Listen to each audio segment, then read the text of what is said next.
अंतर्गत एक बड़ा सुंदर संवाद स्कंद पुराण के अंतर्गत आता है। कार्तिक महत्तम में एक ब्राह्मण पति पत्नी दोनों बड़े बुजुर्ग थे, बहुत बुजुर्ग। 6 लड़कियां थी उनकी।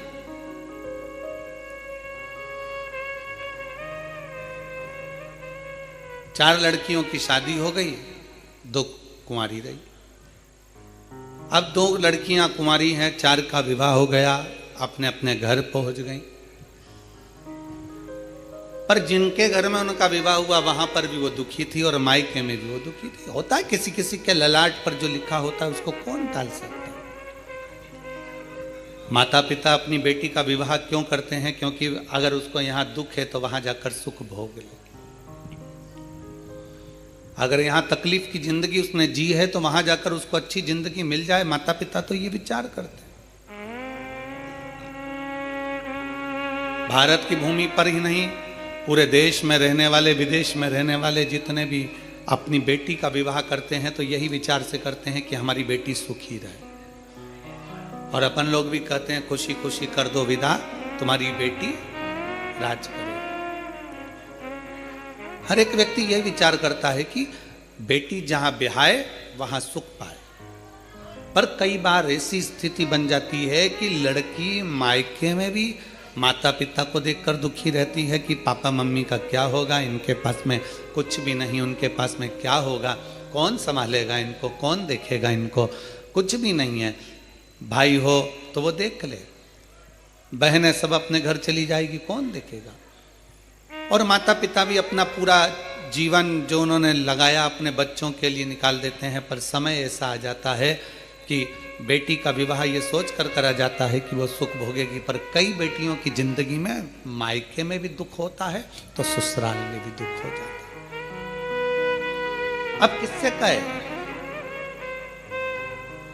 किसके पास जाकर रोए?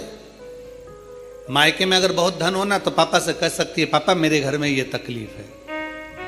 मायके में बहुत वैभव होना तो अपनी मम्मी से कह सकती मम्मी मेरे घर में ये तकलीफ है। पर मायका भी देखा हुआ है उसका और ससुराल भी देखा हुआ है। मायके में भी तकलीफ है और ससुराल में भी। अब किससे कहने जाएगी, किसको कहेगी वो, किससे प्रार्थना करेगी वो? तो शिव महापुराण की कथा कहती है, स्कंद पुराण कहता है कि ब्राह्मण ब्राह्मणी बुजुर्ग हैं, उनकी 6 लड़कियां हैं, 4 लड़कियों का विवाह हो गया पर वो चारों भी सुखी नहीं है। अब किसके पास जाए?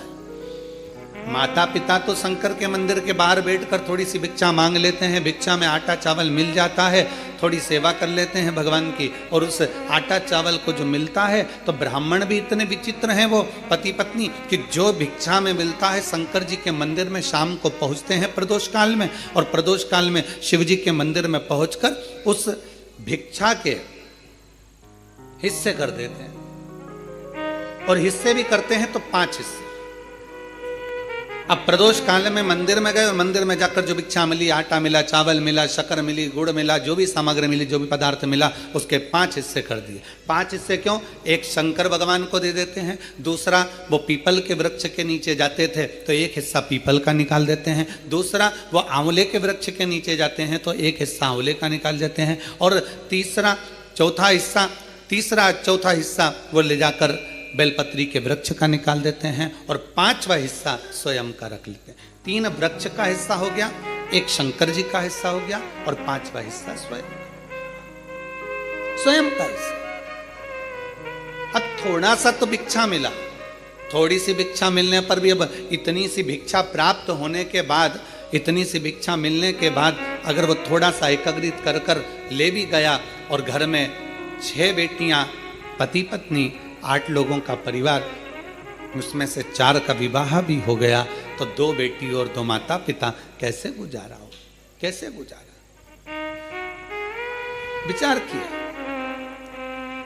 भगवान के मंदिर में गए दोनों बुजुर्ग, बूढ़े ब्राह्मण ब्राह्मणी, और भगवान शंकर के मंदिर में 5 हिस्से कर दिए। 5 हिस्से कर कर एक हिस्सा शिव का छोड़ा, पीपल के वृक्ष के नीचे गए, दूसरा हिस्सा पीपल के वृक्ष के नीचे दिया, तीसरा आंवले के वृक्ष का नीचे दिया, चौथा बेलपत्री के वृक्ष के नीचे दिया, और 5वां जो हिस्सा थोड़ा सा आटा चावल जो भी मिला होगा उसको अपनी 2 बेटियां और स्वयं बड़े प्रेम से पा लेते। कभी कभी नहीं भी मिलता तो भूखे सो जाते। किससे कहें वो? 4 बेटियों का विवाह करे, वो भी दुखी, किससे जाकर कहे, किससे विनय करे? शिव महापुराण की कथा, कर्तर मास की कथा, कार्तिक मास की कथा कहती है, बेटियां दुखी होकर, उनको नहीं मालूम था कार्तिक का महीना था, दामोदर मास था, बेटियां आज अपने पिता के घर आ गई। पिता के घर आती और पिता के घर में बेटियों ने, 4 बेटियां आकर निवास करने लगी। पिता की आंख में जले, मैं क्या दूं इनको? अभी तो मेरे पास में इनको देने के लिए भी कुछ नहीं है, मैं इनको क्या प्रदान करूं? कार्तिक का महीना, दामोदर मास, दोनों बुजुर्ग माता पिता ने स्नान करना प्रारंभ किया। कार्तिक का स्नान करते, शिव के मंदिर में जाकर सेवा करते, चाकरी करके दोनों पति पत्नी कुछ भिक्षा के लिए बैठ जाते। बैठते भिक्षा के लिए जो मिलता लेकर 5 हिस्से कर कर घर पहुंच जाते। अब 5वां हिस्सा होता भी इतना सा कि एक गासा मतलब एक कोरा रोटी का टुकड़ा या इतना सा चावल मुख में पहुंच जाए। अब 8 लोगों का परिवार और फिर कुछ प्राप्त हो जाए, बड़ा मुश्किल। आज बूढ़ी माँ ने, बुजुर्ग ब्राह्मणी ने अपने पति से कहा, सुनो, 4 बेटियां घर में आई हैं और 2 बेटियां घर में हैं। मैं बेटियों का चेहरा देखकर लगता है कि बेटियों को तकलीफ बड़ी बहुत दुख है। हम किसके दरवाजे पर जाएं? बुजुर्ग माता पिता ने विचार करा, बूढ़ा बूढ़ी ने विचार करा, हम करें तो करें क्या? विचार करते करते आंखों में जल भर गया। बेटियों का भरण पोषण कैसे करा जाएगा, बेटियों के लिए क्या करा जाएगा? दोनों पति पत्नी चले, रोते रोते नेत्रों में जल भरते हुए। पति ने कहा, चिंता मत करा, 5वां हिस्सा लेकर जा रहे थे और सारे वृक्षों के नीचे हिस्सा देते हुए चले जा रहे थे। दामोदर मास था, कार्तिक का महीना था। आज पत्नी के मुख से निकल गया, थोड़ा सा घी आया हुआ है, एक काम करते हैं, 5 जगह इस घी का हिस्सा करना है, तो भगवान के मंदिर में दीप लगा देते हैं। पति ने कहा, घी तो आया है पर कपास नहीं है। पत्नी ने अपने तन की साड़ी को फाड़ लिया। ब्राह्मणी ने तन की साड़ी को फाड़ कर बाती बनाकर एक शंकर जी के मंदिर में लगा दिया।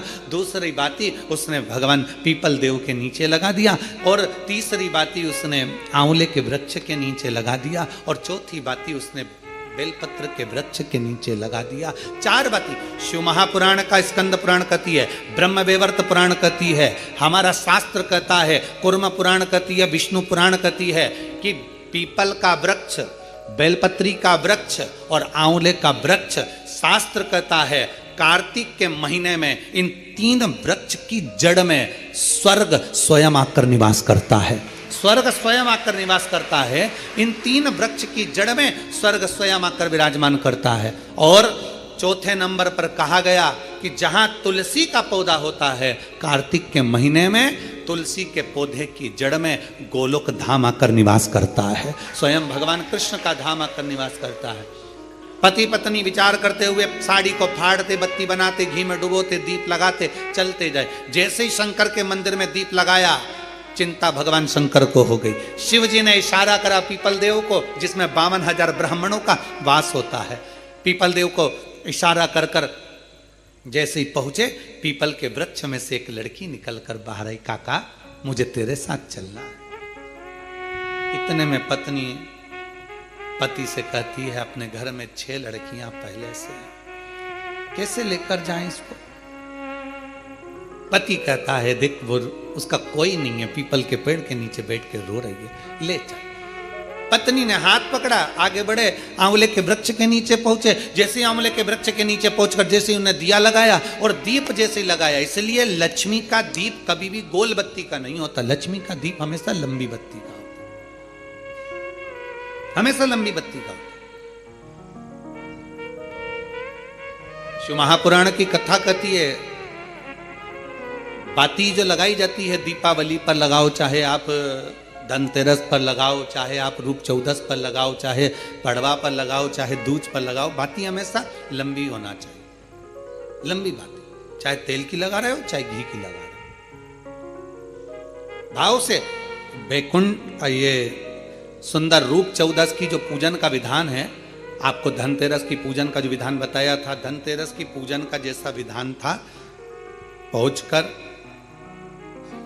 पाटे को बिछाकर, चौक पूर कर, जिस थाली में आपने स्वस्तिक बनाकर जो सिक्का रखा है, उसी में एक सिक्का और रखकर उसकी पूजन अर्चना करना है, वैसी की वैसी ही जैसा पहले कल कहा गया।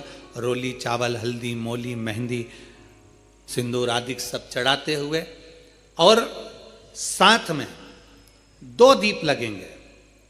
रूप चौदस के दिन 2 दीप है। एक दीप है घी का, लंबी बत्ती का, जो लक्ष्मी जी के सीधे हाथ पर आएगा। दूसरा दीप है घी का दीप भी आटे का आएगा और तेल का दीप भी आटे का आएगा। जो तेल का दीप लगेगा वो थोड़ा सा दिया बड़ा लेना, उसमें 4 लंबी लंबी बत्तियां रखना, सरसों का तेल या मीठा तेल या तिल्ली का तेल जो भी मिल जाए उसके अंदर डाल लेना। 4 बत्ती ये लक्ष्मी जी के लेफ्ट हैंड की ओर आएगी। उसी आटे का तेल का जो दिया रहेगा उसके अंदर या तो पीली सरसों या काली सरसों, जो राई होती है, सरसों होती है, उसके थोड़े से दाने उसमें डाल दिए जाते हैं। लक्ष्मी जी का पूरा पूजन बड़े भाव से करिए। जल का छिटा दीजिए, रोली, चावल, मोली, हल्दी जो भी है आपके पास समर्पित करने के लिए पूजन की थाली में, वो समर्पित करिए। मीठे का भोग लगाइए और भोग लगाने के बाद में बड़े प्रेम से 5 कमलगट्टे, 5 हल्दी की गठान, 5 अमर बेल के टुकड़े। अमर बेल होती है एक लंबी सी बेल, पेड़ों पर चलती है पीले कलर की, जो कि पूरे पेड़ पर छाई रहती है। उसको कहीं पर भी डाल दिया जाए वो बढ़ती चली जाती है। वो हमारे वंश की वृद्धि के, लक्ष्मी की वृद्धि के लिए श्रेष्ठतम मानी जाती है। 5 टुकड़े अमर बेल के, 5 हल्दी की गठान, 5 कमलगट्टे दोनों हाथ में लेकर मां लक्ष्मी से प्रार्थना करते हुए उन सिक्कों पर समर्पित कर दीजिए। सिक्कों पर समर्पित कर कर जो घी का दिया लगाया है तुमने लक्ष्मी जी के सीधे हाथ पर, उसको उठाकर माता की आरती कर लीजिए। जो तेल का दिया है, घी का दिया वापिस रखकर आरती के बाद में जो तेल का दिया है 4 बत्ती वाला जो तुम जलाकर रखी हो, उसको पूरे घर में घुमाकर रूप चतुर्दशी के दिन, रूप चौदस के दिन, नरक चौदस के दिन पूरे घर में घुमाकर, सारे घर के दरवाजे खोलकर बड़े प्रेम से घुमाकर मुख्य द्वार के बीच में, जो घर से बाहर निकलने वाला द्वार है, उसके ठीक बीचों बीच वो दिया 4 बत्ती का रख देना चाहिए। कुछ देर के लिए दरवाजे खुले रखना चाहिए। पूरे घर में माता लक्ष्मी का स्मरण करते हुए श्री शिवाय नमस्तुभ्यम बोलते हुए दिया रखकर जब वापिस आए, माता लक्ष्मी को झोली पसार कर प्रणाम कर कर कहें, माँ हमारे घर में निवास करो, आपका भंडार सदा भरा रहे, खाली ना हो। हे माँ, जैसे हम दामोदर मास की कथा का रसपान कर रहे हैं, कार्तिक मास की कथा को श्रवण कर रहे हैं, जैसे हमने कार्तिक के महत्व को जाना है और उस महत्व को जाना कि लक्ष्मी भगवान शिव की आज्ञा से जाती हैं, नारायण की आज्ञा से जाती हैं, उसी तरह आप हमारे घर में शिव और नारायण की आज्ञा से विराजमान होइए। माँ को प्रणाम करिए बड़े भाव के साथ। ऐसी ही ये रूप चतुर्दशी की पूजन का विधान है। ये रूप चतुर्दशी की पूजन का विधान, जो थाली अपने धनतेरस के दिन रखी है उस थाली को आप रात्रि को हटा सकते हो, दूसरे दिन फिर वही थाली रखा जाती है। तीसरे दिन दीपावली का जो पर्व होगा, कल की कथा में आपको 2 बजे से 5 बजे तक जो कथा होगी कल की, आज की कथा तो 9 बजे से 10 बजे तक है, पर कल की कथा 2 बजे से 5 बजे तक होगी। 2 से 5 इसलिए रखी है क्योंकि उसमें 3 दिन की पूजन का विधान बताना है, एक दीपावली का, फिर पड़वा का, फिर दूज का। तो बड़े प्रेम से उस कथा को, कल की कथा को अपन 2 बजे से 5 बजे तक श्रवण करेंगे। भगवान को अपने हृदय की बात, अपने चित्त की बात, अपने मन की बात बाबा को प्रार्थना करते हैं। और हम तो निवेदन करेंगे, प्रयास करिए,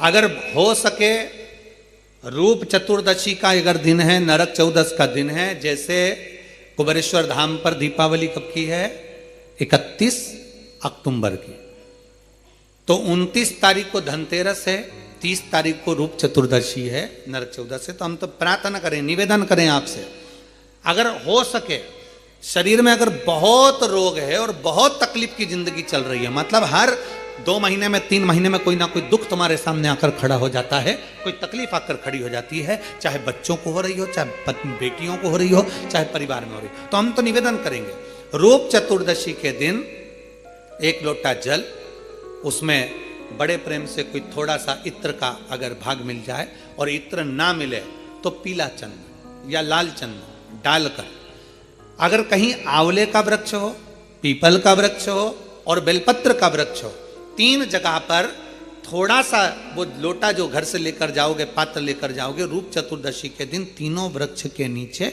एक ही कलश से थोड़ा थोड़ा जल 3 स्थान पर चढ़ाइए और बाबा से अपने मन की बात कहकर आई है।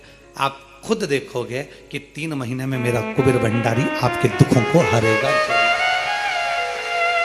परंतु ये उपाय केवल एक रूप चतुर्दशी के दिन ही होगा, केवल रूप चतुर्दशी के दिन। कई लोग इसको दीपावली के दिन भी करते हैं, कई लोग इसको धनतेरस के दिन भी करते हैं, पर यह उपाय रूप चतुर्दशी के दिन करेंगे तो उसका फल चौगुना मिलेगा, चौगुना। और मान लो इस चतुर्दशी पर अगर आप नहीं कर पा रहे हो तो अगली इसी कार्तिक के महीने की जो देव दीपावली आती है पूर्णिमा के लगभग में, उस समय पर जो चतुर्दशी आए तो उस समय पर भी यह प्रयोग कर सकते, पर होगा कार्तिक महीने के अंदर। अब तीनों आंवले के वृक्ष के नीचे गए, वहां पर भी गए, दिया लगाया, दिया लगाते से एक कन्या वहां पर प्रकट हो गई। काका हमें आपके साथ चलना है। अब इतने में तो बुजुर्ग बूढ़ी माँ ब्राह्मण की पत्नी बोली, अब कहाँ लेकर जाओगे, कौन है, रो रही है, बिलक रही है, हमें तो आपके साथ चलना है, हमें लेकर चलिए। ब्राह्मण ने कहा अब ये रो रही है, कोई भी इसका नजर नहीं आ रहा है, इसको भी ले लो, लेकर चल दिया। ब्राह्मणी चिढ़कर बोली, घर में पहले से 6 बेटियां बैठी हैं, 2 और हो गई, कितनी हो गई, 8, और पति पत्नी 10। पति ने हाथ पकड़ाया पत्नी को, फिर आगे बढ़ गए, बढ़ते बढ़ते सीधे बेलपत्र के वृक्ष के नीचे पहुंच गए। अब तो बेलपत्र के वृक्ष के नीचे दिया लगाने ही वाले थे, इतनी देर में ब्राह्मण ने अपनी ब्राह्मणी से कहा, बिल्कुल मत लगा, बिल्कुल मत लगा, हो सकता है तू दिया लगाए और दीप लगाए और लड़की आ जाए, तो तू दीप मत लगा, दीप लगाए मत। बस ब्राह्मण और ब्राह्मणी दोनों बैठकर वहां पर दिए को ऐसे ही छोड़कर आगे बढ़ने लगे। इतने में ब्राह्मण की 6 लड़कियां घूमती घूमती अपने पिता और माता को ढूंढती ढूंढती आ गईं। बेलपत्री के वृक्ष के नीचे पहुंची, देखा दीप रखा हुआ है पर कोई जलाकर नहीं गया है, क्यों ना अपन इसको जला देते हैं, अपन इसको जला देते हैं। 6 बेटियों ने मिलकर उस दीप को प्रज्वलित कर दिया। जैसे ही दीप प्रज्वलित करा, एक लड़की वहां प्रकट हो गई और प्रकट होते से कहा, जीजी ओ जीजी, मेरे को तुम्हारे साथ चलना है, मेरा कोई नहीं है, मुझे लेकर चलो। अब तो 6 लड़कियों ने विचार करा, पिताजी इतना सा तो भात लेकर आते, उसमें एक एक गासा सबको मिल जाता, पिताजी थोड़ा सा भाग लेकर आते हैं, सबको इतना इतना सा मिल जाता है, और मालूम पड़े ये 1 और बढ़ जाएगी तो 6 और 1 हम 7 हो जाएंगे। लड़कियों ने एक कहा कि देख भाई, हमारे पास में तो वैसे ही खाने का कुछ भी नहीं है। इतने में वो कन्या जो बेलपत्री के वृक्ष के नीचे से प्रकट हुई, उसने कहा, जी जी मुझे कुछ खाने को मत देना, मैं तुम्हारे सारे कपड़े भी धो दूंगी, बर्तन भी मांज दूंगी, तुम्हारा भोजन भी बना दूंगी, तुम जैसा बोलोगे मैं वैसा कर दूंगी। उसमें एक बहन बड़ी चतुर थी, एक बहन बड़ी चतुर थी। उसने विचार करा, चलो अच्छा है, घर का काम करेगी, अभी अपन सब मायके से भी आए हैं, फैलारा ज्यादा है, काम बहुत सारा है, करेगा कौन, माँ दुखी है, पिता दुखी है, तो यही करेगी। हाथ पकड़ा ले गए। अब तो चलती चलती वो लड़की बोली, मेरे तो पांव दुख रहे हैं, मुझसे चलता नहीं बने। तो उसमें से एक चिल्ला के बोली कि तुझसे चलता नहीं बने तो तू आई क्यों, जा वापिस जा। नहीं, मेरे को तुम कंधे पर बिठा लो, मैं आराम से चली जाऊंगी। अब इनको क्या मालूम था, बताओ, हम तो अच्छे के लिए लेकर गए तो ऊपर से कंधे पे चढ़ गए। अब उसको कंधे पर बिठा लिया, उसने लहंगा इधर पीछे कर कर दोनों पांव लटका कर कंधे पे बैठ गई और चोटी पकड़ ली जीजी की। और चोटी पकड़ते पकड़ते बड़े प्रेम से जो पहुंची, आवाज लगाया, पिताजी पिताजी पिताजी। जो पिताजी बाहर आकर बोले, क्या हो गया बेटा, किसकी बेटी को लिया सिर पर बिठाकर, कंधे पर बिठाकर? अरे पिताजी एक दिया रखा था बेलपत्री के वृक्ष के नीचे, हमने सोचा कौन रखकर चले गया, जलाकर आ गया, जलाकर। अब तो पिता को लगा, उन्होंने ब्राह्मणी को बुलाया, देख वो मैंने मना करा था दिया मत जला, और दिया जलाया और वो आई। अब ये देख, अंदर जाकर बेटियों ने देखा तो 2 तो पहले से बैठी थी, एक साथ में आ गई। कितने हो गए, सब मिला के 11। अब 11 की 11 एकत्रित हो गए। अब बेटियां बड़ी भूख से व्याकुल, अन्न का भाग नहीं, थोड़ा सा करें तो करें क्या करें। इतने में पीपल के वृक्ष के नीचे से जो बेटी निकली, आंवले के वृक्ष के नीचे से जो बेटी निकली, बेलपत्र के वृक्ष के नीचे से जो बेटी निकली, ब्राह्मण पिता ने और ब्राह्मणी ने दोनों ने मिलकर उन तीनों का नाम पावनी लक्ष्मी रख दिया। कौन सी लक्ष्मी? पावनी। पावनी का मतलब जानते हो? पावनी का मतलब होता मेहमान। कौन सी लक्ष्मी है? पावनी लक्ष्मी, मतलब हमारे घर में मेहमान बनकर कोई लक्ष्मी। अब ब्राह्मणी ने पूछा कि इनका नाम क्या रखे, तो क्या रख दो पावनी लक्ष्मी। अब इन्होंने नाम रख दिया पावनी लक्ष्मी। अब तीनों को नाम पावनी लक्ष्मी। अब एक ने कहा, जो पीपल के वृक्ष के नीचे से निकली, मैं जाती हूँ अभी भोजन बनाती हूँ। तो इतने में ब्राह्मणी आंख में आंसू भरकर बोली, बेटी तू इतनी सी तो रखी है, भोजन क्या बनाएगी? कुछ भी तो खाने का नहीं है। अपन एक काम करेंगे, कल भिक्षा मांग कर लाएंगे तब बनाएंगे। इतने में लक्ष्मी ने उसी समय पावनी लक्ष्मी बोली, माँ तू तो बर्तन बता दे, बर्तन कहाँ रखा है, बस बर्तन बता, मैं बना दूंगी। तो बनाएगी क्या? अन्न हो घर में तो बनाएगी ना। अरे माँ तू बता तो सही, तू मुझे बता कहां रखा है। तो इतने में ब्राह्मणी ने पूछा, घर में अन्न नहीं है तो तू देगी क्या? इतने में पावनी लक्ष्मी ने कहा, मां एक बूढ़ा बूढ़ी पीपल के वृक्ष के नीचे आते थे, अपने अन्न का एक हिस्सा रख कर जाते थे। शंकर भगवान बोले हैं, उनके अन्न का पूरा हिस्सा चुका कर आना है, इसलिए मैं तुम्हारे दरवाजे पर आई हूं। मां भागवता बर्तन दिए, भोजन बनना तैयार हुआ। जैसे ही भोजन बनकर तैयार हुआ, सबने पाया ऐसा स्वादिष्ट भोजन, आज पेट भरकर जिंदगी में पहली बार भोजन करा। भोजन कर कर बर्तन मंज कर रखे ही थे। कोई रिश्तेदार कभी नहीं आता था, क्योंकि धन ही नहीं था। सुख के साथी हजारों हैं, जब दुख पड़ा तब कोई। धन के साथी हजारों हैं, जब धन नहीं तो कोई। अब धन नहीं, कोई रिश्तेदार नहीं आता था। आज सब भोजन कर कर आराम से बस चक होकर खूब आनंद में रह रहे थे, खूब प्रेम से बात कर रहे थे। इतने में जो मामा कभी नहीं आता था वो मामा आ गया, और मामा आकर दरवाजे लगाया, दरवाजा बजाया, और आवाज बजाकर जैसे दरवाजा बजाया, जीजी आई बाहर। बहन ने कहा, भैया तू इतने सालों के बाद आज आया है, कैसे आना हुआ? बहन यहाँ से निकल रहा था, बहुत भूख लग रही थी, सोचा तेरे घर का भोजन करते हुए चले जाऊं। अब ब्राह्मणी ने मन में सोचा, जो भोजन था वो तो सब हम खा गए, 11 की 11 पूरा निपटा गए, कुछ बचा तो है नहीं। अब तुझे दे तो दे क्या प्रदान करें? इतने में दूसरी लक्ष्मी, पावनी दूसरी लक्ष्मी आंवले के वृक्ष के नीचे की बोली, अरे माँ क्यों चिंता करती है, तुम्हारा मामा, तुम्हारा भाई हमारा मामा, बिठा अभी हमें भोजन बना के लाती। दूसरी ने जैसे कहा भोजन, तो इतने में ब्राह्मणी ने कहा कि भोजन पहली वाली तो दे दी पीपल का भाग, अब तू कहाँ से लाएगी? दूसरी बोली, एक ब्राह्मणी आते थे, आंवले के पेड़ के नीचे भिक्षा रख कर जाते थे, हिस्सा मेरे को भगवान शंकर जी बोले हैं उनका हिस्सा पूरा चुका कराना, इसलिए मामा को भी खिला कर भेजती। जो भोजन बनाया मामा तो चक खाया, वहीं पड़ गया, वहीं सो गया। मामा जैसे सोया, खूब आनंद में रहे। अब सब की सब आनंद में सो रहे थे, सब आनंद चक से सो रहे थे। तीनों कन्याओं ने, दो ने उठकर आखिरी पावनी लक्ष्मी से, पार्वती जी की उस बेलपत्री के वृक्ष के नीचे से निकली हुई उस कन्या से कहा, जीजी अब तेरी बारी है, तू अब कुछ कर। पावनी लक्ष्मी ने कहा, चिंता मत करो। ब्राह्मणी को जगाया और ब्राह्मणी से कहा, एक काम कर, पूरे घर का कोठा साफ कर दे, झाड़ू को घर के पीछे रख दे, चलनी पर कपड़ा ढाक दे, सूपड़े को छुपा कर रख दे, और मैं इस कोठे में सोऊंगी, तू बाहर सो जा। बेटा, ब्राह्मणी बोली, कोठे में तो तुझे डर लगेगा। ना ना मां, तू बाहर सो, मैं कोठे में सोऊंगी। बेलपत्र के वृक्ष से निकली हुई वो कन्या कोठे में सोई। कन्या ने जो दृष्टि करी, चारों तरफ पूरा धन से कोठे को भर दिया, भर कर बाहर निकल। जैसे ही बाहर निकली, निकलते से ही उसी समय पर मामा ने देख लिया, आधी रात को जीजी की छोरी बाहर जा रही है। अब उसको क्या मालूम था, मामा कभी जिंदगी में आया हो तो मालूम हो कि जीजी की छोरी 6 थी, ये तो दिखने में कितनी हो गई, पूरी की पूरी ना। उसको क्या मालूम, जीजी की छोरी बाहर जा रही है। इतने में मामा उठ गए। मामा ने उठकर हाथ पकड़ लिया, हाथ पकड़ कर कहा, बेटी कहाँ जा रही है? तो इतने में कहा, बस मेरा काम था पूरा कर दिया, मैं जा रही हूँ। मामा जी बोले, कभी मामा के घर नहीं आएगी? तो इतने में बोली, अब भी चल, अभी चलूँ मैं।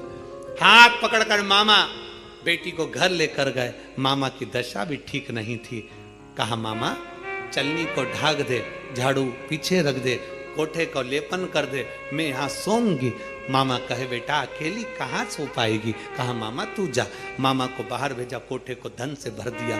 तीनों बेटियां एक जगह से इकट्ठी होकर चली तो ब्राह्मणी ने हाथ जोड़कर कहा तुम कौन हो, कौन हो? कहा बाबा दामोदर मास में कार्तिक के महीने में तुमने शिव की अर्चना करी, शंकर के मंदिर का झाड़ू बुआरी कर दीप का दान किया, पीपल के वृक्ष का दीप दान करा, आंवले के वृक्ष का दीप दान करा, बेलपत्री के वृक्ष का दीप दान करा, तो शंकर भगवान की करुणा से हम तीनों ने आपका भंडार भरा। भगवान ब्राह्मणी बड़े आनंद में झूमने लगे। ये शिव तत्व, ये शंकर की अभिधल कथा। कार्तिक महीने में दीपदान का बड़ा महत्व है।